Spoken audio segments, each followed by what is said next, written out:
INFOrmed Beauties, your girl EuniyceMari here. How are you guys doing today? What is going on? Are you enjoying your weekend? Did you do anything fun? Let me know down below. But today's video, we are going to be talking about retinols and retinoids. Yes, I decided to crack open this book because it is something that people talk about because they do use it and it does work. I've seen people have amazing benefits from using retinoids and retinols. So today we are going to talk about them. If you guys are curious about my skincare regimen, what I use, I have a whole playlist. It will be down below in the description bar as well as above.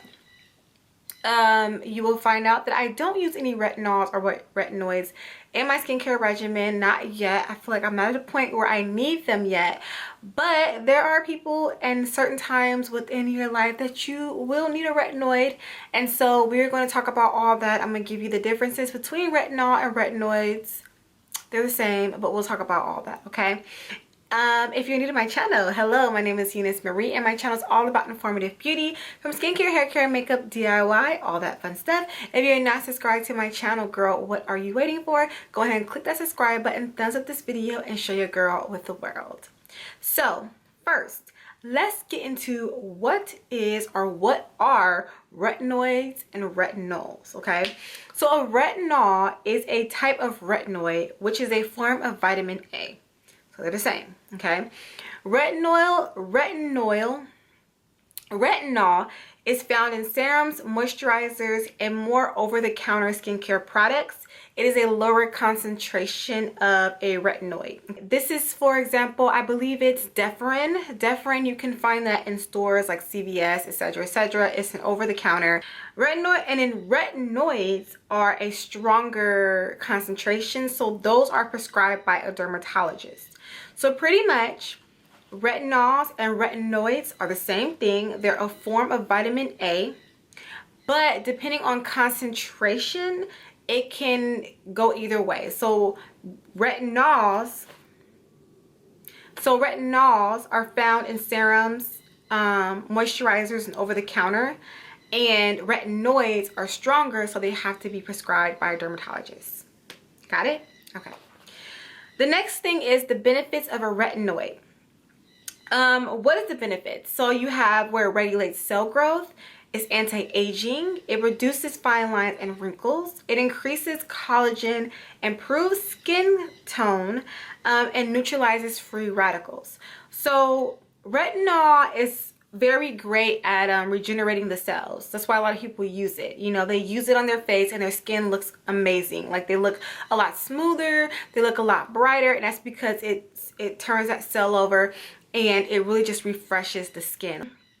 Let's talk about a few things about retinol. Like, I want to talk about some key points when it comes to retinol.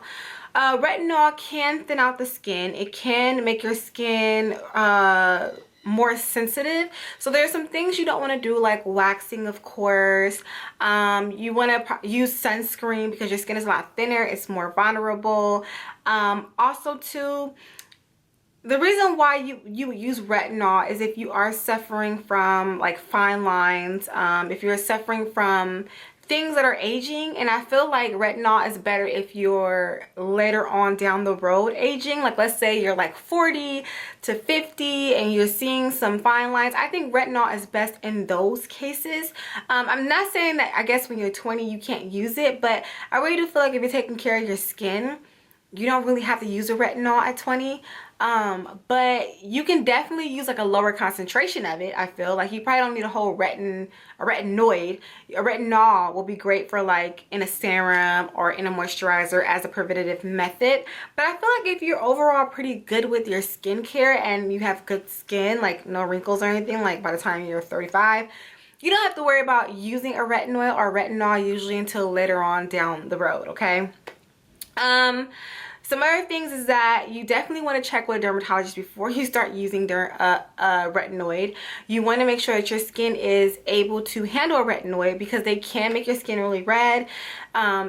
you can have a bad reaction to a retinoid. So I would say just don't throw a retinoid in your regimen. Definitely go see a dermatologist or patch test that bad boy before you use it, okay? And pretty much that is it. That is a quick snapshot of retinoids. I really wanted to really talk about the difference of them and really talk about like some key things of what they do for your skin and some things that you should know about retinoids.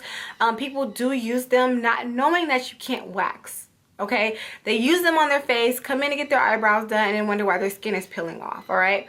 Also too, oh, I think I didn't say this, but I believe that you can also take an oral form of a retinoid, and I think also too that is what is prescribed probably by a retin-a is what is prescribed by a dermatologist, if I'm not wrong, because I'm not a dermatologist, you guys. But anyways, you guys, so that is a quick snapshot of retinoids and just kind of giving you guys a little bit of what it is, what it does, and if it's something that you are considering or not or should consider. But yeah, thank you guys so much for watching. This is your girl EuniyceMari. Make sure to rate, comment, subscribe, all that fun stuff, and I will see you guys in a later video.